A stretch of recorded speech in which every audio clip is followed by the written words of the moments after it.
You have to imagine the sound first. Hooves like drums rolling across a field, iron ringing against iron, 1,000 leather straps creaking as one machine. In the high Middle Ages, the sight alone could snap a levy's nerve. A wall of men encased in steel, lances leveled, banners snapping, war horses bred and trained for the moment when speed becomes impact.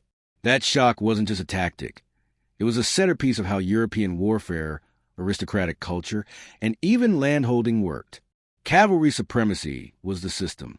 At its core stood the knight, not simply a skilled rider, but a heavily capitalized weapons platform. The kit was an ecosystem. A high-back saddle to anchor the couched lance, stirrups and spurs for control, a chain of farriers and grooms to keep a temperamental destrier sound. Armor didn't just protect. It projected. A gleaming hauberk and helm were uniforms of rank, backed by a household of retainers who carried spare lances, shields, and, crucially, remounts. A single knight represented years of breeding and training, and that investment shaped the battlefield. Commanders did everything possible to set conditions for the decisive charge. States and nobles built their war plans around making that charge possible. Campaigning was timed to grazing and fodder. Marches sought open ground. Ditches were filled and hedges cut. The enemy was lured to plains where horses could run.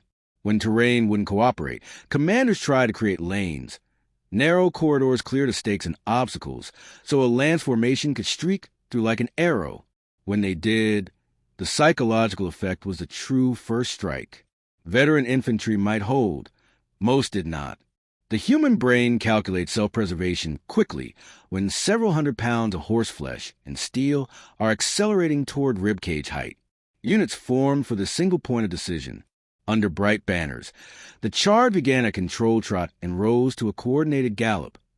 Lances braced beneath the arm, heads tucked behind kite shields. The goal was not an elegant duel, but controlled collision. Break the first rank, create a hole, pour your second line through, and then roll the formation from the inside.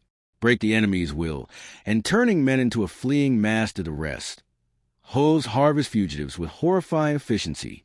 From Leon to Lombardy, chronicles repeat the pattern. Infantry shivered at first impact. The center wavered. Archers died next, and flight became slaughter. Because the charge was king, everything around it turned feudal. Land wasn't just wealth. It was a factory for horses and men-at-arms. Lords granted fiefs in exchange for mounted service.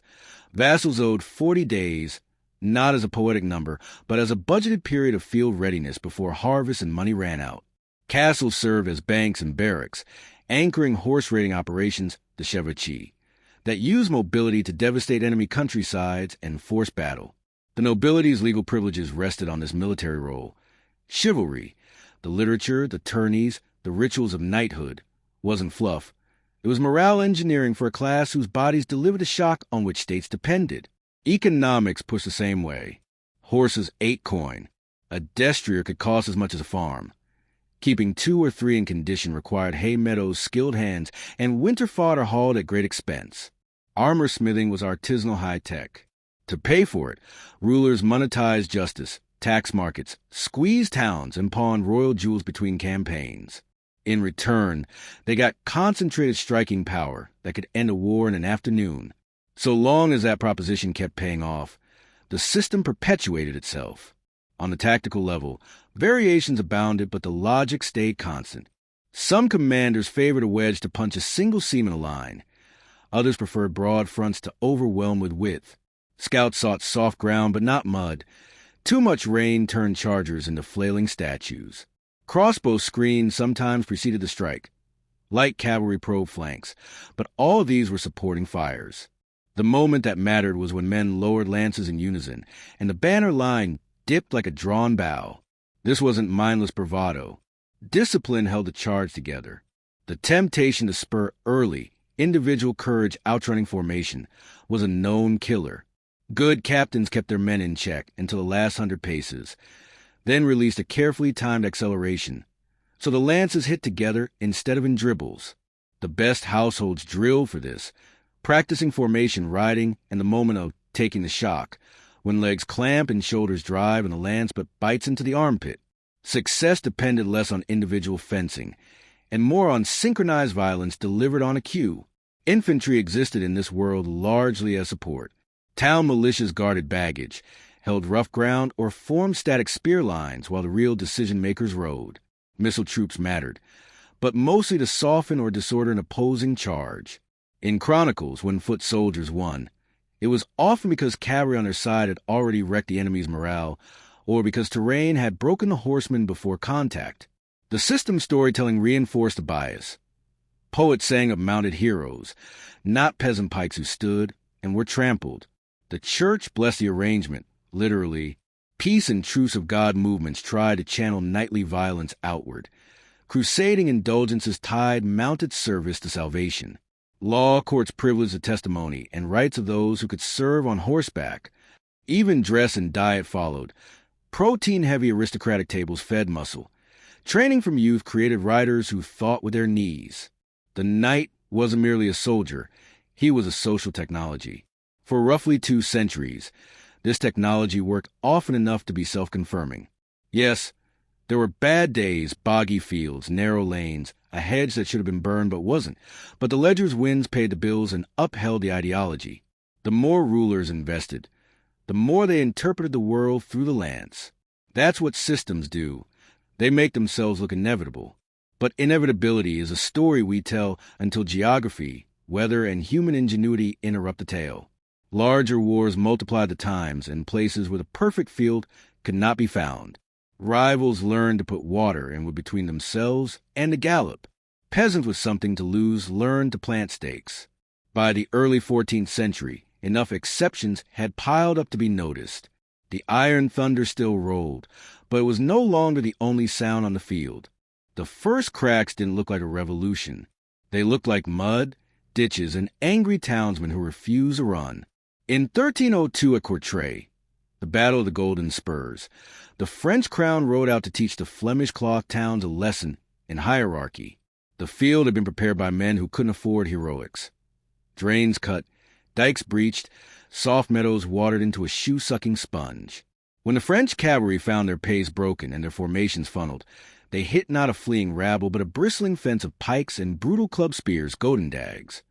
Horses balked or stumbled. Knights went down and could not rise under the weight of armor and enemies. When it was over, the victor stripped hundreds of gilt spurs from the fallen. Trophies turned into a sermon. Ground matters, and a wall of determined foot can force nobility to eat grass. It should have been a lesson engraved in steel. Instead, it was filed as an anomaly, the sort that comfort the system. Bad ground, people said. Poor scouting. Overeager squadrons. Knights still won far more often than they lost. And when you are a king financing horseflesh at ruinous rates, you count the many smooth charges, not the one that found a ditch. So Europe rode on, confident that better discipline and better luck would restore the map to its proper scale. Then came Bannockburn, 1314, another exception that refused to stay small. Robert Bruce's Scots couldn't outspend England, so they outprepared the field. Narrow front, marshy approaches, pits and stakes hidden in long grass, and men drilled to stand in hedgehog formations of spear, schiltrons that looked static until they loped forward, step by step, swallowing ground. English cavalry tried to unroll the old script anyway, spurring into a funnel where horses lost speed and men lost space. The shock never cohered. The first ranks crumpled back into second. Panic spread like fire through dry heather. Bruce's infantry did not need to be supermen. They needed to be enough. Close-packed, mutually bracing, relentlessly present. The English still had the better armor and the better horses. The Scots had the better story for that day. Terrain chosen, formation rehearsed, was sustained. Again, Europe found a way to domesticate the lesson. Yes, Scotland. Yes, a king as feckless as Edward II. Yes, unforeseen bogs and clever pits. Are we really going to turn centuries of aristocratic combat on its head because a few hillsmen got lucky?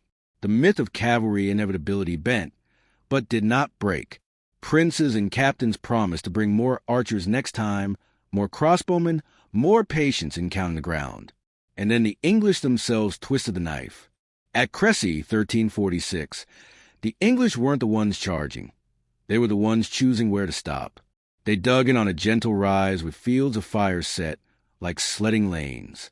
Men-at-arms dismounted to stiffen the line, an insult to cavalry pride that proved a tactical masterpiece. Longbowmen, posted behind sharpened stakes, worked like an engine. The French arrived tired, coordination shredded by a forced march and conflicting orders. Their Genoese crossbowmen shot short in the rain. The counterman to advance/retreat/advance again to the front into confusion. Knights, furious at the disgrace of halting under arrow storm, rode through their own infantry to preserve honor. But honor bleeds. Charge after charge stalled among stakes and bodies, momentum broken by slope and mud, men collapsing under feathered sleet. The arrows didn't punch through plates so much as take the horse out from under man, robbing the lance of speed, the shield of angle, and the mind of nerve. The old grammar, impact first, then rolling pursuit, couldn't conjugate under that weather wood. Still the system argued back. It was the rain. It was poor staff work. It was the wrong mix of arms on the wrong day. Fine. Turn the page to Agincourt 1415, where the same grammar fails even harder. The French had numbers. The field had opinions. Narrow and newly plowed, hemmed by woods, soaked by days of rain, the killing ground became glue. English archers, again behind stakes, again anchored by dismounted men-at-arms, turned the approach into slow motion. French men-at-arms advancing on foot sank and pressed and tripped over fallen comrades, compressed into a buckling column that could neither swing nor breathe. Cavalry on the flanks tried to save the day, found no space to build speed, and dissolved into the melee like salt in a stew. By the time the English surged forward to counterattack, the French center was a suffocating knot. Exhaustion and mud doing what even sharp steel struggles to accomplish. The pattern across these fields was not sorcery. It was subtraction. Subtract speed with mud. Subtract cohesion with funnels. Subtract space with stakes.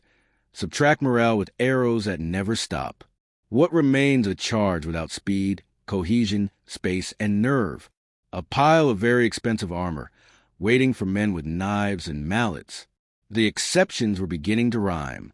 Commanders noticed, how could they not? But prestige is a stubborn creditor. Nobles who had trained from childhood to deliver decision on horseback did not demote themselves to foot willingly. Chroniclers sympathetic to their patrons framed defeats as misadventure and treachery, not as warnings from future. Remedies were proposed that preserved the corps, better reconnaissance, more disciplined echelons, crossbow curtains to clear archers before the gallop, lighter armor for speed, heavier armor for arrow-proofing. Each fix was an edit, not a rewrite. Meanwhile, under the surface, the arithmetic of war was quietly changing. Town militias were not merely fodder. They were learning. Pikemen drilled to stand shoulder to shoulder, so tightly a man could feel the heartbeat of the comrade behind him. Stakes were cut to the height of a killing horse. Pits were dug not as traps, but as geometry, turning open ground into a maze only the defender knew. Archers were paid to practice on Sundays. This wasn't genius. It was habit. And habit is what systems fear when it belongs to the other side. The psychological battlefield shifted to, once, the sight of a shining line of lances could undo a levy. Now, veterans spoke calmly about mud and stakes and keeping formation, concrete things to do with fear. Confidence leaked out of the myth of the unstoppable charge and pulled at the feet of men who had seen it stop. Even where cavalry still won, and it did win often, opponents began to ask questions out loud. Could we force them to come to us? Could we choose a lane? Could we stand? By the early 15th century, the old order was still very much alive. Knights remained terrifying the open, and many a battle still turned on a well-timed gallop. But a second grammar decision was being written by men with shovels and long sticks, and by captains who preferred to arrive early and build a battlefield rather than ride late and improvise courage. The system hadn't fallen. It had learned that it could be denied, and denial, repeated often enough, becomes doctrine. The Swiss didn't set out to reinvent war. They set out to survive it cheaply. Uri, Schwyz, and Unterwalden weren't fat principalities stuffed with plate-armored nobles. They were valleys braided by goat paths and held together by oaths. Their enemies were not abstractions either. Habsburg bailiffs, toll stations choking the St. Gotthard road, and feuding neighbors with more coin than patience pressed those valleys like a vice. When you cannot afford war horses or a class of men who live to ride them, you build a defense with what you have. Men who know every fold of ground, timber in their forests, iron enough for spearheads, and a stubborn social contract that says, bring your body when a horn sounds. Militia wasn't a romantic word there. It was a workload. The same men who cut hay in June hauled pikes in September. Musters were scheduled like chores, practice assemblies at the village green, inspections of arms, fine for rust or absence. A pike is expensive for a peasant, but it is still cheaper than a destrier, and the math matters. The cantons turn necessity into routine. Quotas by Hamlet, captains elected or appointed by the land's mind, rules for marching in file along paths where two carts could not pass. The terrain taught tactics as surely as any drill master. If a pass is a bottleneck, you make the throat tighter. If an enemy needs room to gallop, you give him rock and water instead. Morgarten, 1315, reads like a parable written by geography. The Habsburg Duke Leopold led his men along the lakeside track by Adri, cavalry heavy, expecting to unroll the same social script that worked on a plain. The Swiss arranged the stage. Above the path, men waited among trees with levers ready to pry log and boulder. Below, a line of spears angled to the slope. When the signal came, gravity did what catapults try to do, slam and scatter. Horses shoved sideways, ranks folded. The column buckled into a trapped pile of men in iron trying to breathe. Then the Swiss came down, not as a disorganized mob, but in files that knew where to step and when to stop. Halberds bit, short swords finished what falling rocks began. What's striking in the chronicles isn't just the ambush. It's the follow-through. The discipline killed down the choke, then the pullback before a counterblow could form. You can call that a lucky hillside. The Habsburgs did at first, but luck repeated itself in places where luck had no business returning on schedule. Laupen, 1339, saw Confederates and Allies hold, and then counter against a coalition carrying all the feudal swagger money could buy. At Sempak, 1386, the story hardens into something like doctrine. Duke Leopold again, a summer sun, a field bordered by hedges and ditches. The Swiss arrive hot and late, but not aimless. They form deep, shoulder to shoulder, with halberdiers tucked inside the blocks. The fight is close, vicious, suicidal at times. Swiss traditions remember a man named Winkelried dragging enemy spears into his chest to open a lane. But beneath the legend is the plain physics of mass foot pressing forward in a knot that won't break. Leopold dies, his host dissolves. The lesson is not only that mountains can ruin horses. It is that men habituated to tight ranks and mutual trust can turn even a bad start into a grind a horseman cannot solve. Naples, 1388, adds another facet. Feigned retreat and reformed blocks. Outnumbered Swiss fall back into hills and fog, dragging the enemy up and apart, then descend again in dense companies that hit isolations instead of a line. The target is not the knight. It is the structure that makes the knight decisive. Pull that apart. Into files on a steep slope, into clumps in a woodland crease, and a cavalryman is only a man in heavy metal with poor footing. What made this repeatable wasn't magic equipment. It was social muscle. A militia that truly represents its values has an odd advantage over hired spears. Shame travels quickly. Miss a muster and your cousin finds you. Break rank and the men who carry your furniture to the church on feast days will remember. Command is intimate. Captains know who limps and who drinks and who steadies others by example. That intimacy, unbearable in peace, becomes a tactical asset under pressure. When the front rank wavers and someone shouts press, that voice belongs to the neighbor who helped you stack hay, less glamorous than a trumpet call, far harder to ignore. Weapons follow the body. The Swiss like the halberd because it punished men in armor. Hook a knight down, chop where plates join, crush the helm on the ground. The pike lengthened over time, not defense but to deny. A thicket of 8 or 10 spearheads in one square yard is not something a horse chooses to enter. Early formations were simpler than the hardened Gewalthaufen to come, but the instincts were there. Depth over fancy maneuvers, speed that comes from feet moving in step, and a refusal to let gaps appear between companies.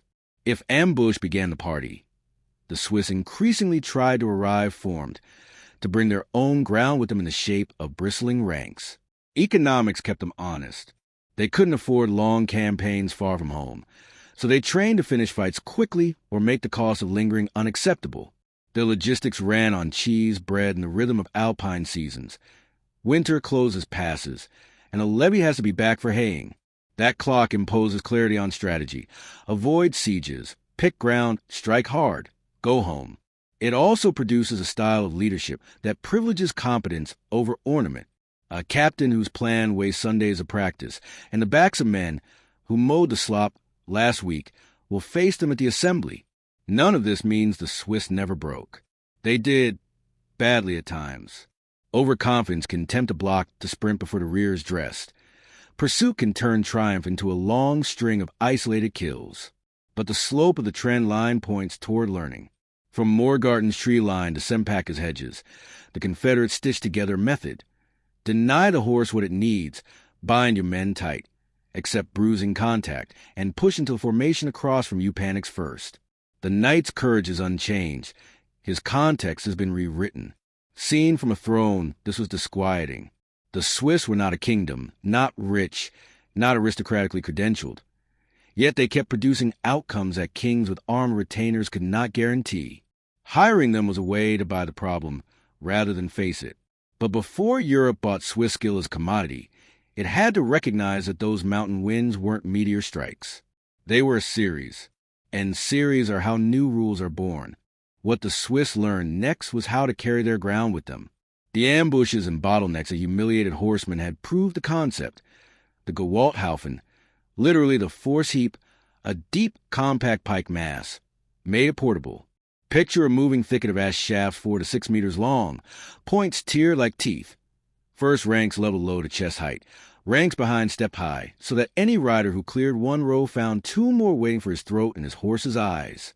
Inside that living fence marched halberdiers and swordsmen, men tasked not with receiving the charge but with finishing it, hooking a knight from the saddle, smashing visor hinges, cutting where plates meet.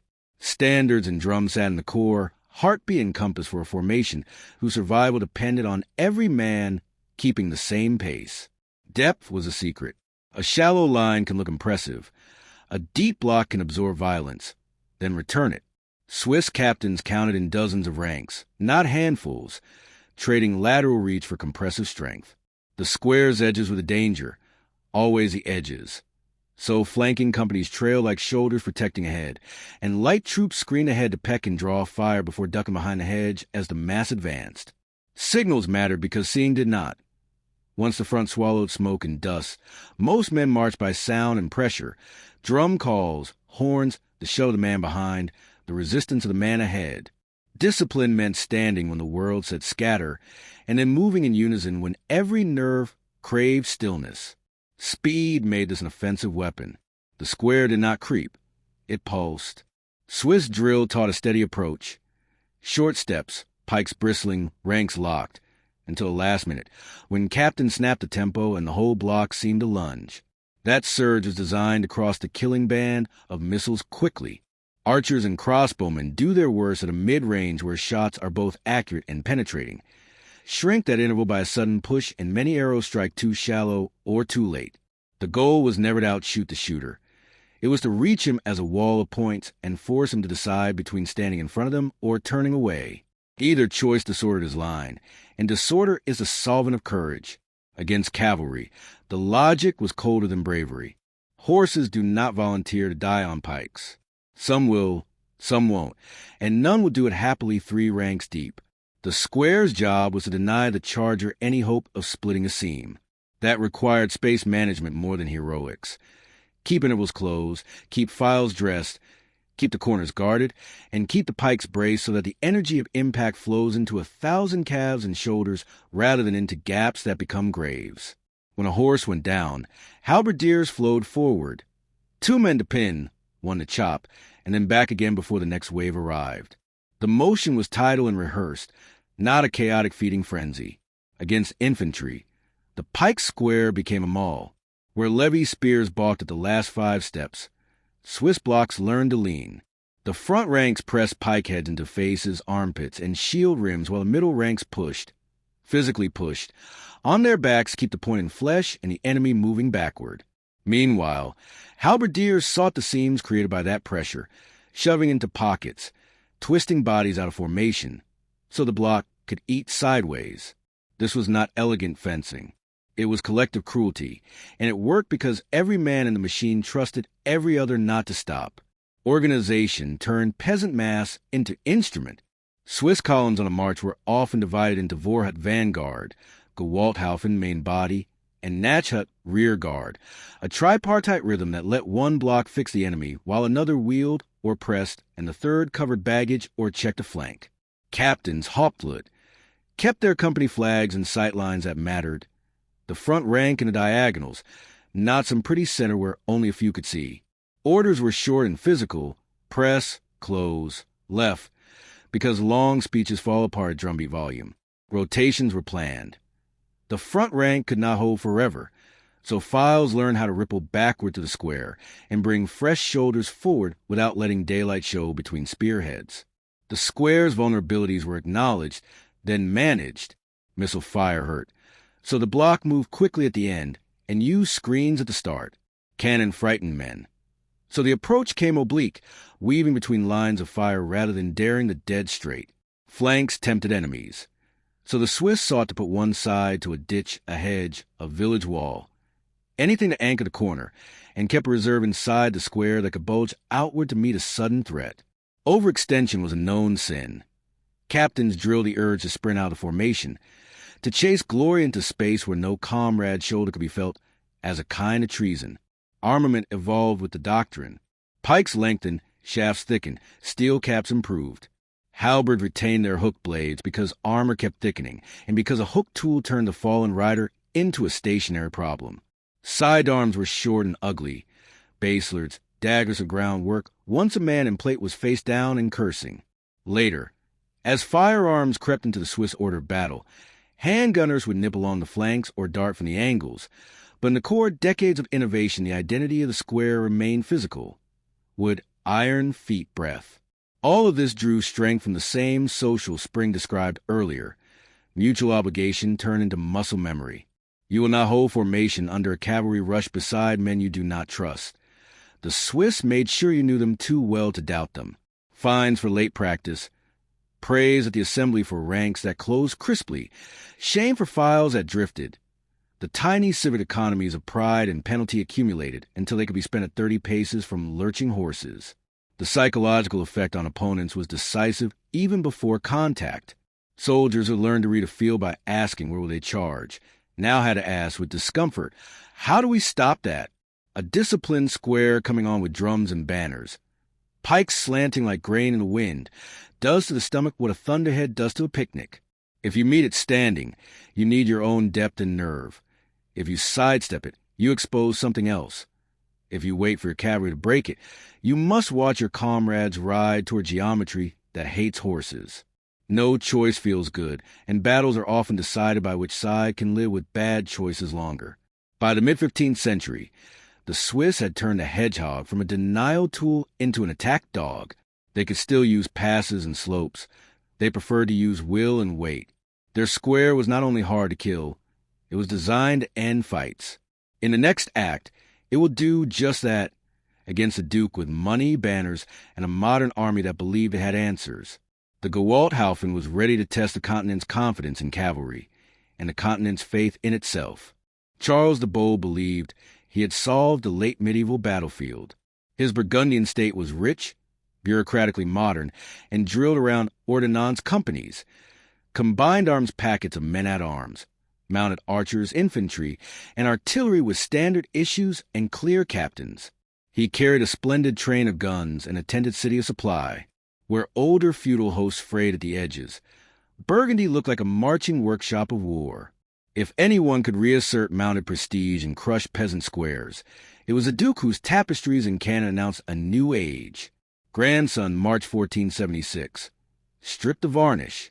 Days before the battle, Charles executed the small Swiss garrison he had taken at the castle, an atrocity, the men drowned and hanged, that hardened Swiss resolve.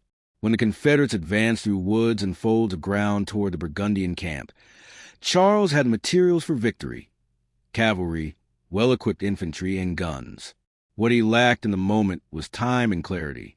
His vanguard skirmished, his artillery struggled to clear lines of fire, and the Swiss Gewalthaufen came on in layered masses that looked, to the men watching the tree line, like the ground itself lifting pikes. The Burgundian front wavered at precisely the wrong instant. A forward line, misreading a controlled Swiss advance as a rout, fell back to dress on the main body, sending a tremor through the formation. Tremors in modern armies are absorbed. In medieval ones, they can turn avalanches.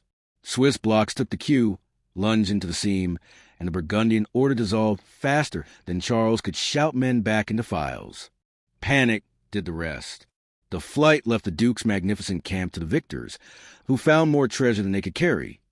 Plate and tapestries, tents and jewels, the portable wealth of one of Europe's grandest houses. The moral was blunt. Discipline in a square could out-discipline magnificence in a camp. Charles rebuilt quickly. Pride and politics demanded it.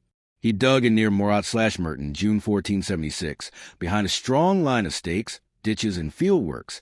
His artillery properly sighted this time. His men warned not to rush into the Swiss jaws. Rain drenched the ground. For days, Swiss contingents gathered and reconnoitered the green hedges and gun positions that made the Burgundian front look finally like the science Charles preached.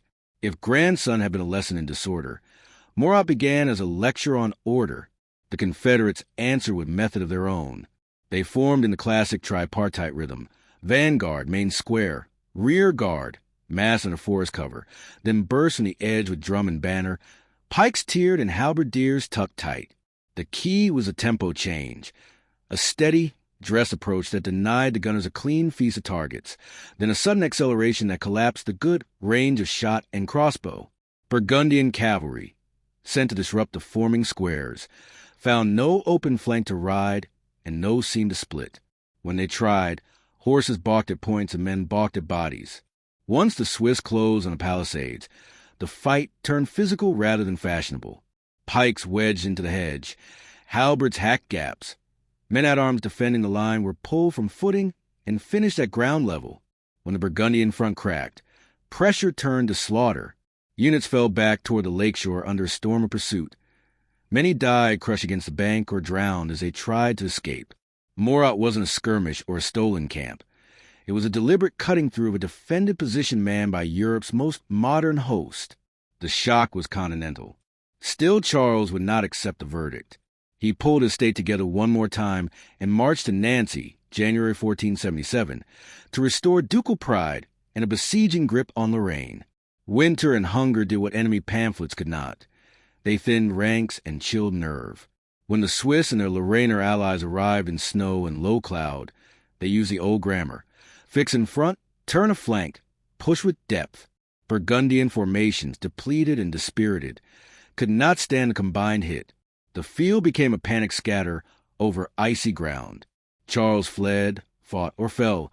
Accounts vary, only be found days later, his body stripped and frozen beside a stream, the end of man in a state written in frost. The consequences moved faster than couriers. 3 set-piece defeats, in a single campaign arc, against the same core enemy. That is proof by repetition. Courts from Paris to Vienna read the news and drew the same line. If Burgundy's money, artillery, and lance-rich ordnance couldn't guarantee victory, then the premise that cavalry prestige could always be rescued by better administration was bankrupt. The Swiss didn't kill the knight. They killed the idea that the knight alone could decide. Imitation followed admiration. Princes hired Swiss Reichsläufer in bulk, not just to borrow courage, but to borrow a system. Deep pike, interior halberds, drums and flags dictating a shared pulse. The Holy Roman Empire answered with its own mirror in German. Landsknechts, drilled to the same geometry, and soon locked in payday brawls with their Swiss rivals from Milan to the Meuse. Artillery remained. Cavalry remained. But they learned their place in an order now centered on a moving block of foot. Equally important, the defeats taught how to fight the square, without pretending it wasn't real.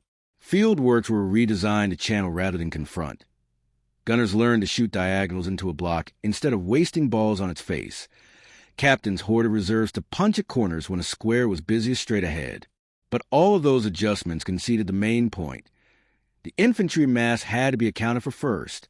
That meant budgets training calendars, and doctrine began to pivot around men who marched rather than men who rode. Burgundy's fall thus became a syllabus for Europe. Grandson taught that a pike mass in motion could collapse a bright army unready. Morat proved it could break a fortified line manned by professionals. Nancy showed that even a proud duke with all the symbols of modernity could not improvise morale in winter.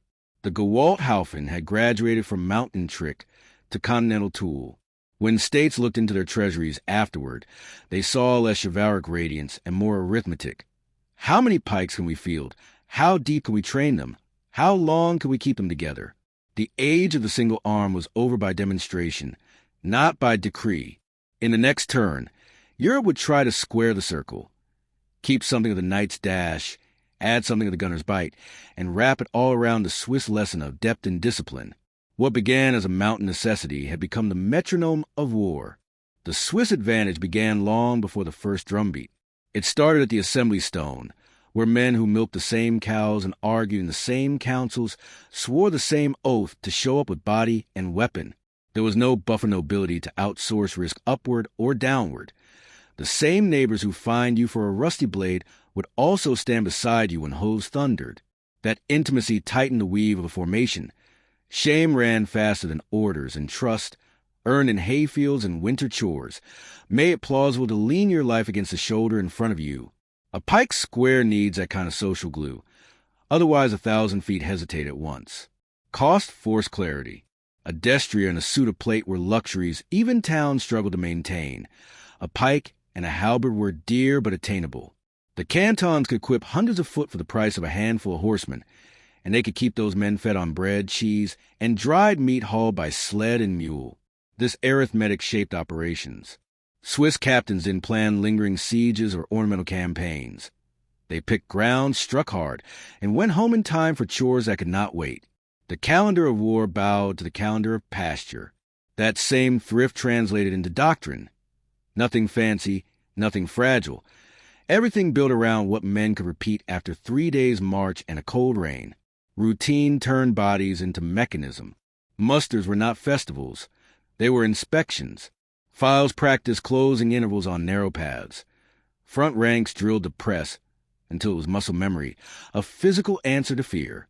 Rotations were rehearsed so that breathless men could ripple backward to the square without letting daylight show between points.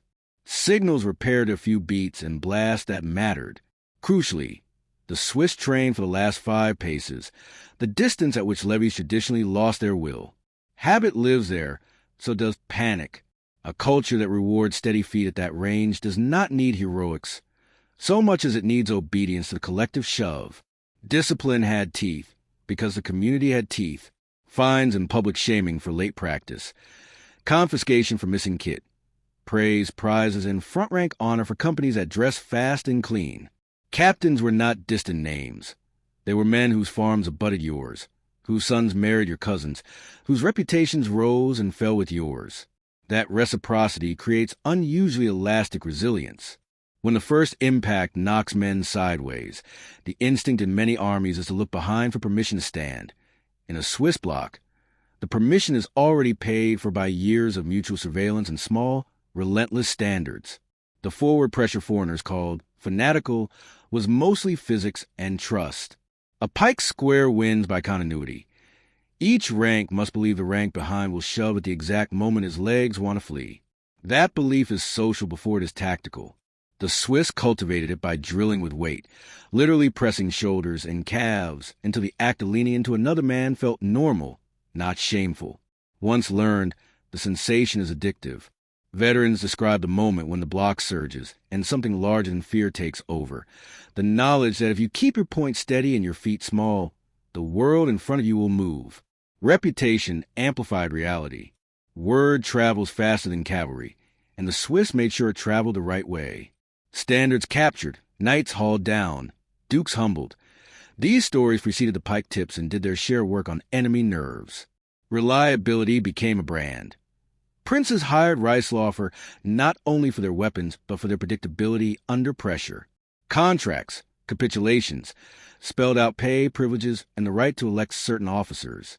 With money came corruption at times, but with written terms came habits. Parades on schedule, watches posted as promised, lines held when cannon spoke. Where feudal levies negotiated with sulks and desertions, Swiss companies negotiated with articles and performance. Economics and ethos also shaped the mix of arms. Gunpowder was expensive, slow to supply, and, early on, unreliable in rain and mountain fog. The Swiss used handgunners and crossbowmen as screens, but they centered their investment on wood and nerve because those were renewables in the Alpine economy. Even as firearms improved, the pike square's cost-effect ratio stayed attractive. Metal at the tip, ash along the shaft, bodies already paid for by the village. When guns did enter the core, they did so cautiously, added angles and flanks without compromising the square's essential density. Command and control followed the same provincial genius. Simple, physical, redundant. Banners were placed where the most eyes could see, front edge and diagonals, not where heraldry looked good. Drums counted pace, so feet could move without sight, and horns marked rotations and wheeling. Orders were verbs, not speeches. If a corner sagged, the reserve bulged toward it as naturally as a man braces a slipping barrel. The army that looks unsophisticated at parade can become, under stress, the one best able to do the three things stress punishes: start together, stop together, and change direction together. Logistics were humble but efficient. Swiss columns traveled light. Short baggage. Camp followers tasked to carry spare shafts and water. Engineers with axes rather than elaborate siege trains. On campaign, the same thrift that kept Canton solvent made them dangerous. They could live off their own supplies longer and move faster, because they weren't dragging the city behind them. That mobility mattered not only on the march, but in the hour before contact, when the ability to turn an approach into a sudden lunge could collapse an enemy's missile window into seconds. There were darker strengths, too. The Swiss accepted casualties as the price of momentum. Their political culture, egalitarian within the circle, harsh to those outside it, made it easier to authorize the kind of closing killing a pike square requires. Halberds are not gentlemanly tools. They break people, they hook and crush, they finish at the ground. A society that can look at that work and call it necessary will outperform one that still dreams of ransom and glittering prisoners. The Swiss took ransoms when they could. They made ruins when they couldn't. None of this made them invincible. Artillery massed well, cavalry coordinated smartly, and infantry as deep and drilled as their own could stall or break them. Pride, loot hunger, and cantonal politics sometimes pulled them into badly chosen fields or premature lunges. But their baseline held because it rested on things not easily copied by decree. Community enforcement, seasonal realism, and a habit of obeying simple plans executed without ornament. That is why imitation produced close competitors, German Landsknechts, rather than immediate neutralization. States could buy pikes. They had to build cultures. In sum, the Swiss edge was an ecosystem, not a trick. Culture furnished cohesion. Cost kept the force scalable. Discipline translated both into a formation that did the same brutal, reliable thing on wet Tuesdays and festival Saturdays alike.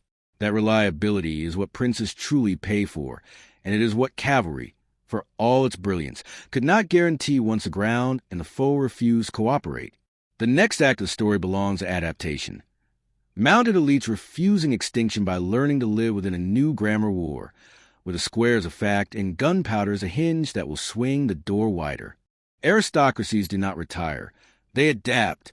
After Burgundy's collapse, the mounted elite did not disappear.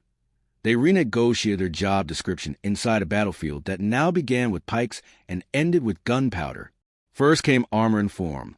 The late 15th century gendarme, encased almost head to spur and plate, spear still couched, sought the old shock on new terms.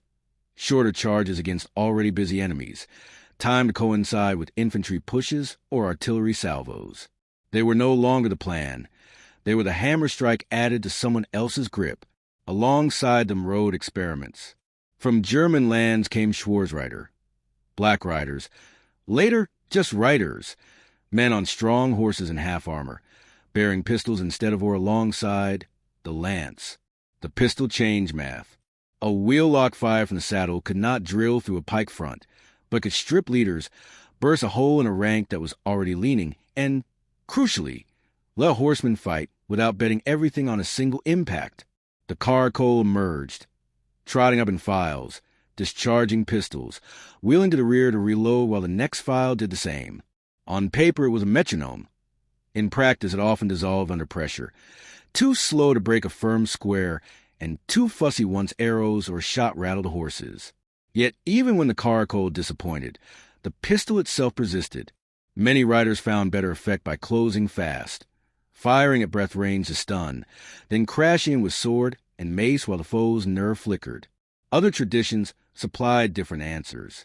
The Hungarian frontier and Polish-Lithuanian steppe zones were fine light, fast cavalry, hussars and Cossack-style riders, whose role was not to crack pike fronts but to scout, screen hairy flanks, and rip pursuing infantry into ruin.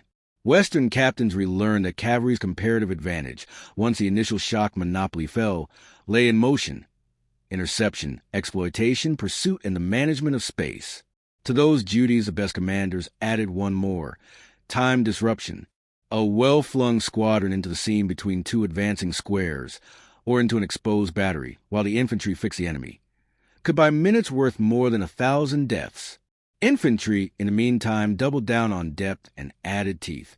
German landsknechts mirrored Swiss squares so closely that Swiss versus Swabian became a genre of battlefield.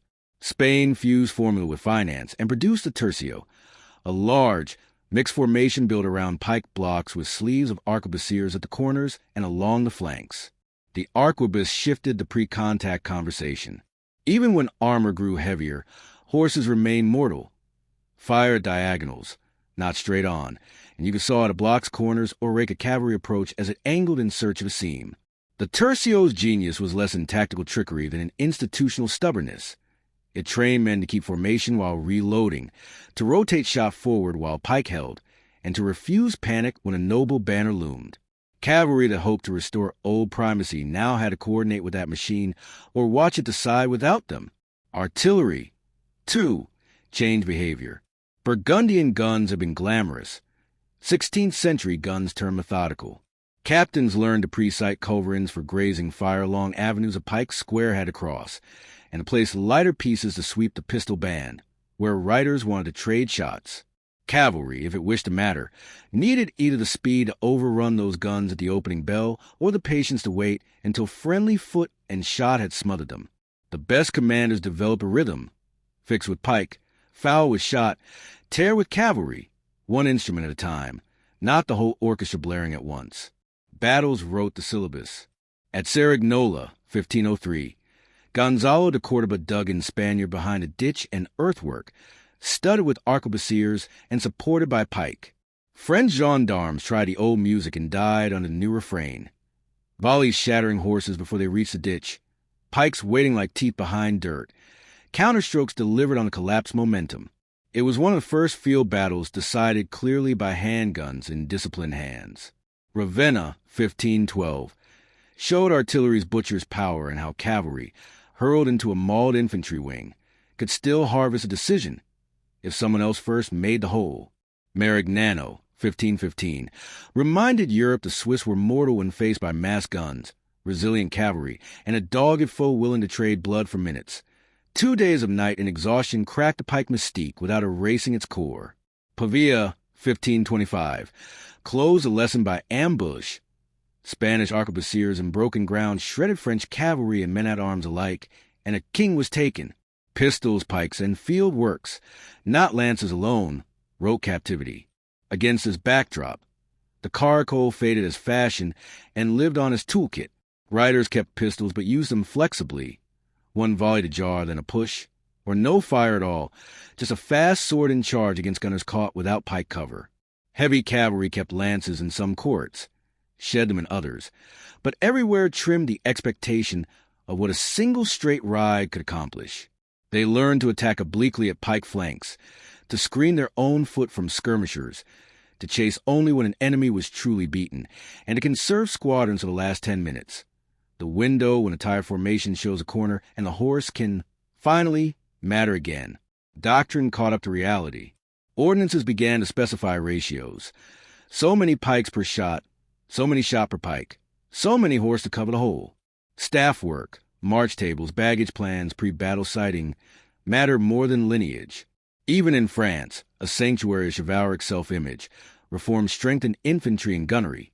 Even in Spain, where tercios became proud brands, cavalry kept a seat at the table as a fist the infantry could hand its victories to for pursuit. The idea of the decisive arm yielded to the idea of the decisive arrangement. None of this erased the horse's romance.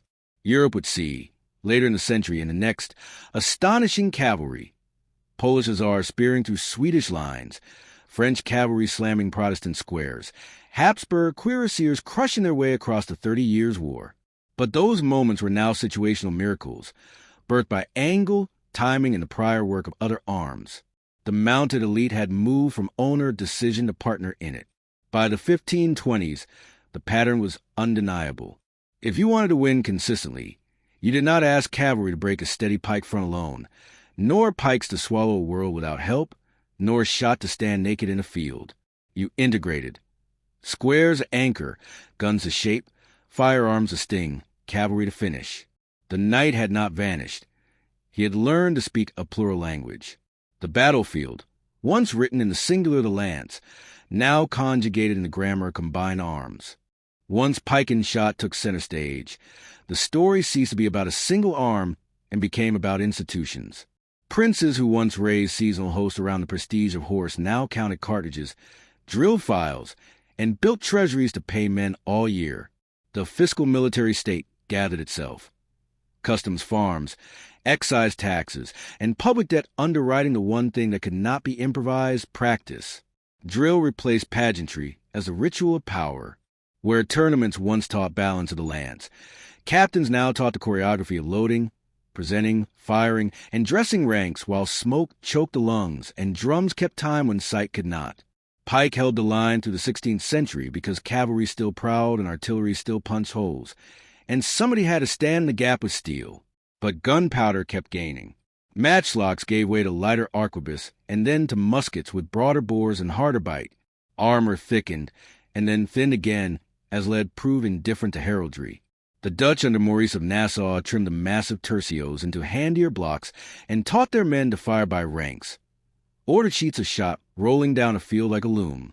The Swedes under Gustavus Adolphus lightened guns, pushed them forward, and stitched musketeers directly into the pike, then began to nibble the pike's share of the formation with every improvement in fire.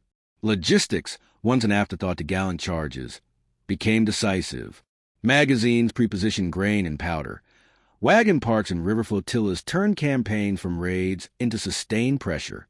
Fortifications, the Trécétalienne, spread like stone snowflakes across Europe, making decisive battle rarer and teaching generals to love sieges and marches as much as field days.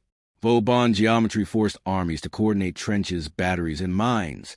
Inside the covering lines, infantry learned patience, and engineers became stars.